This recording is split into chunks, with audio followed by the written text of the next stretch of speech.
Welcome back. Many complaints have surfaced about the new traffic lights in the heart of the city. Many have stated that traffic flowed better when the lights were not operational. The Sergeant of Traffic Police explains that people just need to get used to having functional traffic lights in Castries. He says with time, all of these complaints will end. Ever since the recommissioning of the traffic lights within the city of Castries, there have been many complaints that the lights are a nuisance and actually restricts the free flow of traffic into and out of the city. These sentiments, however, are not shared by everyone. Sergeant of Police in the Traffic Department, Calixtus Charlemagne, says while there are issues at certain intersections, the lights are beneficial. I can say that certain intersections is working quite well and has improved the traffic flow. However, there are a few intersections that there are needs for adjustment in terms of the volume of traffic traveling from one end to the next. And I think because it's recently reinstalled, I think the ministry is monitoring and surveying. He says the complaints of the motoring public are being registered, and in the upcoming days, the ministry will implement certain measures that will ensure that people are familiarized with the new lights. There are some little issues in terms of certain intersections where motorists tend to drive and impede the other lane when the light gets green and turns red suddenly. So you find that there will be a delay in the other lane coming through. So that's an issue that, and I think that the ministry will soon implement some keep clear boxes or junction boxes in those locations. Charlemagne says, given that many people in St. Lucia are accustomed to the quickness associated with roundabouts, it is understandable why the wait at the traffic lights seem to inconvenience them. It has been a very long time since the traffic lights has been in operation. So, however, the transition somewhat kind of difficult for the motoring public to adjust to. The traffic lights is twofold. It prevents conflict between motorists and pedestrians, and also it's supposed to regulate the flow of traffic in terms of the volume of traffic from one end to the next. In the city, as you can observe, that not all intersections is operating with traffic lights, so you might get in certain situations where there will be a backlog in a particular street. He says the public just needs to get used to the new system with operational traffic lights. Reporting for Hot 7 News, I am Genevieve Gonzalez. St. Lucia may soon have to adopt a world trend of paying its citizens to bear children if it wants to stabilize its population. So says the former Director of Statistics, Edwin St. Catherine, as he discussed the country's population growth and its effects on the economy on Hot 7 TV's The Hot Seat. Studies of past economic growth provide different hypotheses about population and economic growth. One is that the larger the population, the higher the chance that great innovators will emerge. Second, a larger population increases the opportunity for intellectual interchange with diverse human resources, which in turn promotes technological progress. Although it is difficult to clearly identify the causes of productivity growth, diverse human interchange is considered to be a necessary condition. A population decline reduces the chances of that happening. With a declining population in St. Lucia, former Director of Statistics Edwin St. Catherine said this is a cause for concern for economic growth.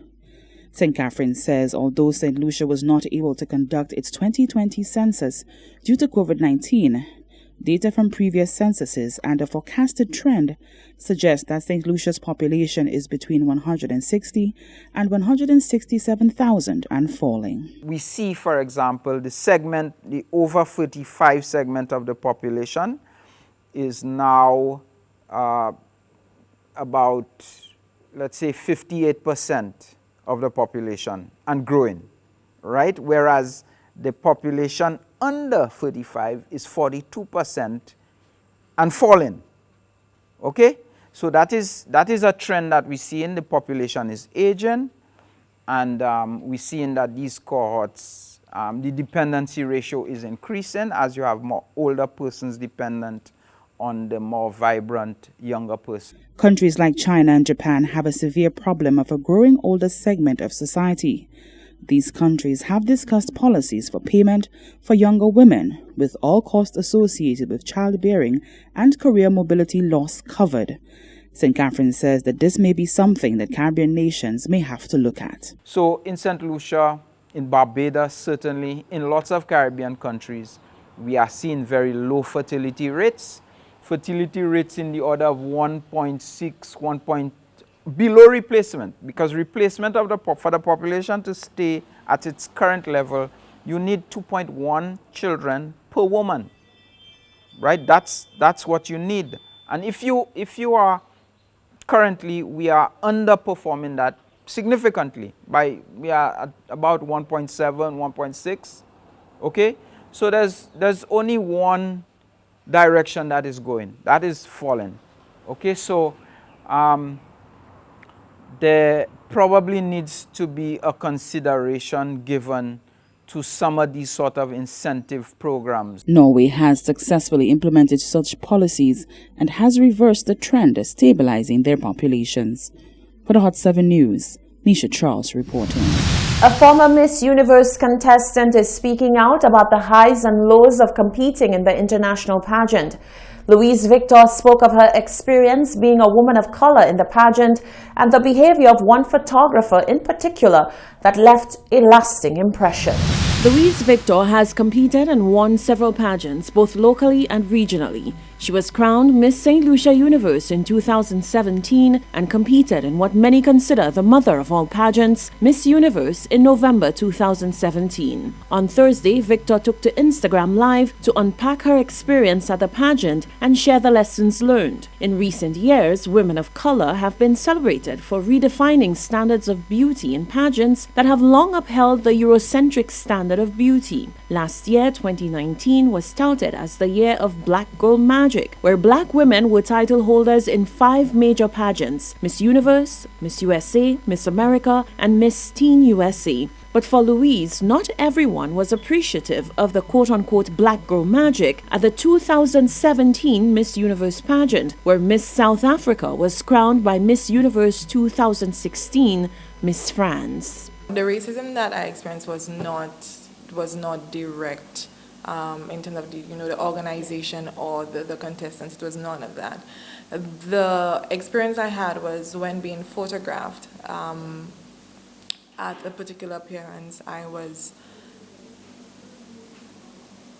saw how the photographer adjusted his lens for me not to be captured in the shot, because I was standing with a group of Europeans, and in that moment, because you're getting into character and you're there, and then you see it happen. So, but like I shared last night, Tara had shared some of her experiences with me, and that thankfully it was something similar that she had shared, and so I was already prepared for it. So I didn't take it personally. I just thought, just moving right along. Now you know which photographer you're not posing for anymore. So and again, all of these experiences, it just, like, if you're not in a particular mental space, it could be so devastating. Victor, who had moved to the UK weeks prior to the pageant where she studied and completed her master's, said the move in itself had been an eye-opener in terms of racial attitudes. I was already in the UK as well, so I was a bit exposed by living in the UK, understanding the dynamics of being in a European space and what that came with being a woman of color. So those few weeks living in the UK also, I think, kind of prepared me for that as well. Victor says the Miss Universe experience also drove home the point that St. Lucia has not developed or implemented a proper strategy for success at the pageant. We have to be real in the sense that for a global brand like Miss Universe, the industry is beauty. What are the economics of scale for within the region in terms of beauty brands? Like we're using our coconut oil, we're using all these natural things. Like the demand for an investor in that. Whereas when you look at us versus the Asian market, the South Asian market, who invest in beauty products, like crazy. So, naturally investors would want to, go there. And so we need to assess, what is that brand potential in the industry of beauty for us? Is it that we want to rally and promote products that are, beauty oriented in St. Lucia, your coconut oil and so there's a lot of scope. She recommends that St. Lucia pull back from the pageant for some time to strategize and decide how it will make a grand return to Miss Universe. She says until that happens, contestants representing St. Lucia will never be able to make a mark in the pageant.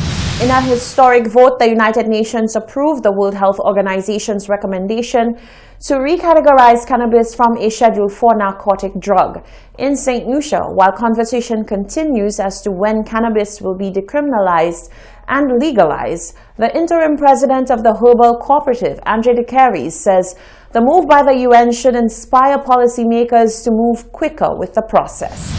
As many countries worldwide continue to move towards the decriminalizing and subsequent legalizing of cannabis, the United Nations Commissions on Narcotic Drugs on Wednesday accepted the World Health Organization's recommendation to remove cannabis and cannabis resin from Schedule 4 of the 1961 Single Convention on Narcotic Drugs. Interim president of the Herbal Cooperative, Andre De Caries, says this news should propel the government of St. Lucia to hasten the move to decriminalize cannabis. Hopefully something will happen here. Here, as you know, it's for 23 years we've been telling both administrations this is the right thing to do. But in typical neo-colonialist fashion, we have to wait for some white agency to direct us. And here we go. Let's see what we do now. While a legal framework has been recommended by a commission, De Caries stressed that many have suffered unjustly for being in possession of a plant and hopes that the UN's decision will help with the expunging of records. Many people paid, some of them by their lives.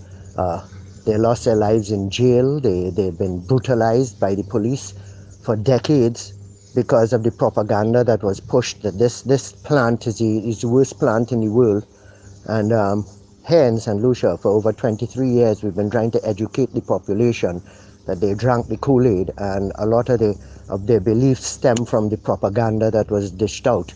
And it's misinformation and lies that they base their opinions on. And finally, we get some sensibility here, where you can't be locking up people for victimless, non-violent crime for flowers in your pocket. He says, for years, cannabis has been misrepresented, and the decision by the UN and the WHO is welcomed by all cannabis proponents. This news is excellent news for people all around the world, all cannabis lovers, people who use it for medicine, for food, for clothing. It was miscategorized in the first place and put into Schedule 1. The criteria for Schedule 1 is that it's a dangerous substance that could kill you and that has no medical benefits, and we know that it's much safer than many of the recreational or substances we use, such as tobacco and alcohol and some, so it was miscategorized in that sense. He says he looks forward to the day when St. Lucia can begin to benefit from cannabis cultivation. Reporting for Hot 7 News, I am Genevieve Gonzaga. This is the Hot 7 TV Nightly News. Stay with us. There's more after the break.